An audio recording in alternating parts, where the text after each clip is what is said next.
चलिए प्रश्न को करते हैं। जांच कीजिए कि क्या प्राकृत संख्या n के लिए संख्या 6n अंक 0 पर समाप्त हो सकता है। ये हमें जांच करके देखना है। चलिए इसको हल करते हैं। चूंकि हम जानते हैं कि कोई भी प्राकृत संख्या जो होता है जो 0 पर समाप्त होता है वह 5 से विभाज्य होता है, यानी कि उसका अभाज्य गुणनखंडन में संख्या 5 होनी चाहिए। ठीक है, अभी 6n दिया है, इसका अभाज्य गुणनखंडन करेंगे। ठीक है, अगर इसमें 5 आ गया तो 0 पर समाप्त होगा, अगर 5 नहीं आया तो 0 पर समाप्त नहीं होगा। तो चलिए हम इसको ऐसा लिखेंगे कि हम जानते हैं कि कोई भी प्राकृत संख्या जो 0 पर समाप्त होता है वह 5 से विभाज्य होता है, अर्थात उसके अभाज्य गुणनखंडों में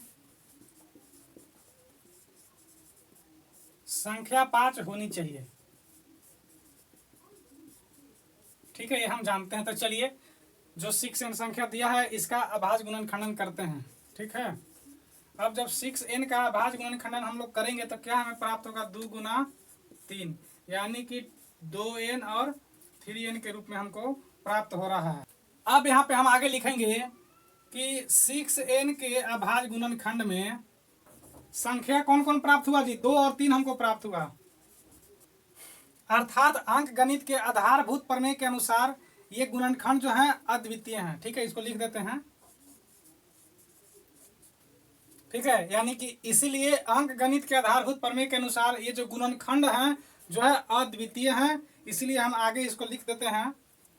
इसलिए हम इसको लिखेंगे कि 6n के अभाज्य गुणनखंडों में संख्या 5 नहीं आती है, को ऐसे आगे लिखेंगे। अतः 6n किसी प्राकृत संख्या n के लिए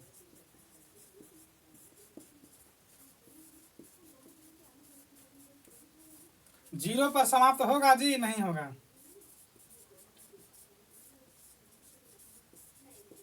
यही हमारा हो गया आंसर। ठीक है, बोला था कि 6n अंक 0 पर समाप्त होगा तो नहीं, अतः 6n किसी भी प्राकृत संख्या n के लिए 0 पर समाप्त नहीं होगा। ये हमारा सिद्ध हो गया। सवाल समझ आया हो तो जल्दी से चैनल को सब्सक्राइब कर लीजिए।